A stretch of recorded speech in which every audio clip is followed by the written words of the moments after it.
है जो कि पुलिस अधीक्षक को आपने शिकायती पत्र दिया? सर, मेरा नाम करुणेश पांडे है और मैं नगर पंचायत निचलौल हर्रेडी का स्थायी निवासी हूँ। मैं पुलिस अधीक्षक महाराजगंज को तहरीर देने आया था इस संदर्भ में कि हमारी जान मान की खतरा है और हमारे स्थानीय जो विधायक है प्रेम सागर पटेल, उनके पोषित अपोषित जो गुंडे गुर्गे हैं, उनके जो समर्थक हैं, उनके द्वारा हमको मारने की साजिश पूरी की जा रही है। मैं अखिल भारतीय विद्यार्थी परिषद का कार्यकर्ता पूर्व में रहा हूँ। वर्तमान में देश में महत्वपूर्ण अभियान चलाए जा रहे वन नेशन वन इलेक्शन के जिले के मैं सह संयोजक के दायित्व का निर्वहन कर रहा हूँ। मैं इसलिए आया था कप्तान साहब के पास कि हमारी सुनवाई हो। आगे अगर भविष्य में ऐसा कृत्य उनके समर्थक, उनके गुर्गों द्वारा किया जाता है तो जो आपराधिक श्रेणी की जो भी आपराधिक श्रेणी में आता है वैसे कानून के कई धाराओं से उनके मुकदमे लिखकर नामजद मैं प्रेम सागर पटेल को कहूंगा कि प्रेम सागर पटेल ही अगर हमारी हत्या भविष्य में होती है, हमको मारा जाता है, पीटा जाता है, तो इसके मात्र जिम्मेदार एक ही व्यक्ति होंगे, वह है प्रेम सागर पटेल। क्यों लग रहा है में कोई क्यों आपको मारेगा?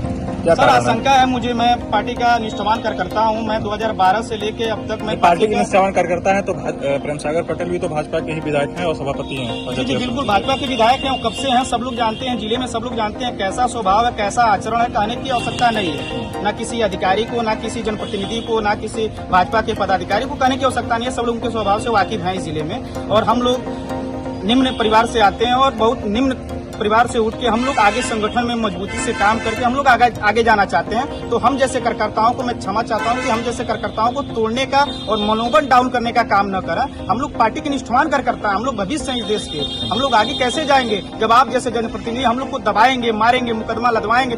थाने से आप बताइए, रात से फोन करवा रहे हैं मेरे पास। आखिर ये सचिव हमसे मिलना क्यों चाहते हैं? जब मैं सचिव को फोन कर रहा हूँ तो सचिव को फोन रिसीव करना चाहिए। सचिव से हमारी बात होती है।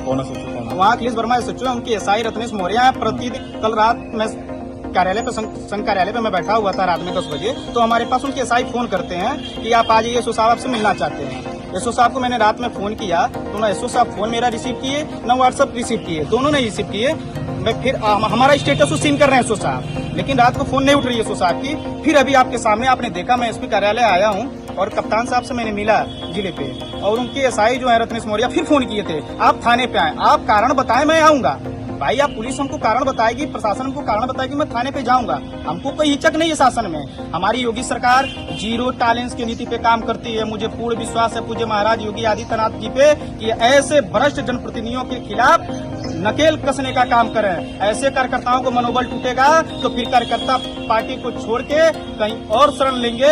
हम जैसे कार्यकर्ता आगे जाना चाहते हैं, हमारा मनोबल ऐसे जनप्रतिनिधि को बढ़ाना चाहिए, यहाँ के लोगों को बढ़ाना चाहिए कि हम लोग देश के भविष्य हैं। हम लोग पैसा थाने पे दलाली, हम लोग बालू माफिया, हम लोग गिट्टी माफिया नहीं है। हम किसी को आरोप नहीं लगा रहे हैं कि आप चोर हैं, लेकिन अपने आप को आप भ्रष्ट चोर समझ रहे हैं। तो आपकी मानसिकता है, हमारी मानसिकता नहीं है। मैंने नामजद किसी भी पोस्ट से हमारा कोई मतलब नहीं है, ना मैं उनको किसी व्यक्ति विशेष को मैंने कुछ कहा है, लेकिन वो षड्यंत्र कर रहे हैं। स्थानीय जैसे उनके समर्थक वैसे हमारे भी समर्थक है। थानेदार के माध्यम से धमकाया जा रहा है। हमको थानेदार के माध्यम से प्रतिदिन नहीं धमकाया जाता, लेकिन कल रात से प्रेशर उनके एसआई द्वारा, जो हमारे पास रिकॉर्ड है, उनके एसआई द्वारा बार कारण बताइए, कारण क्या है कि कोई आपको मारना चाह रहा है?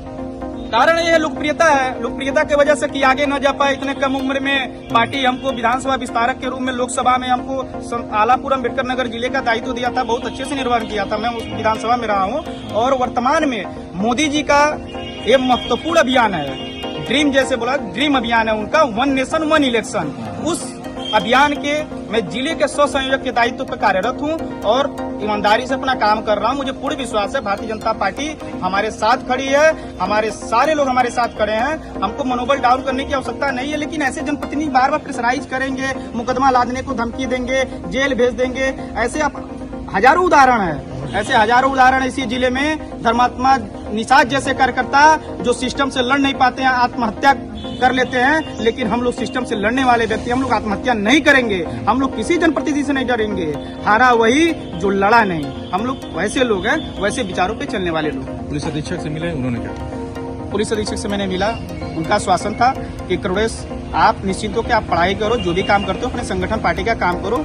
ठीक, आपके पास कोई साक्ष्य हो तो आप मुझे दो, लेकिन अगर साक्ष्य नहीं है, ऐसा आपको महसूस होता है, लगता है कि आपका कोई पीछा कर रहा है, आपको कोई जान से मारने का प्रयास कर रहा है, तो आप एक रिकॉर्डिंग करो, रिकॉर्डिंग मुझे दो। वैसे जैसे आपराधिक श्रेणी की जो आती है उसमें मैं कार्रवाई करूंगा। तो मैंने किया। 5 मिनट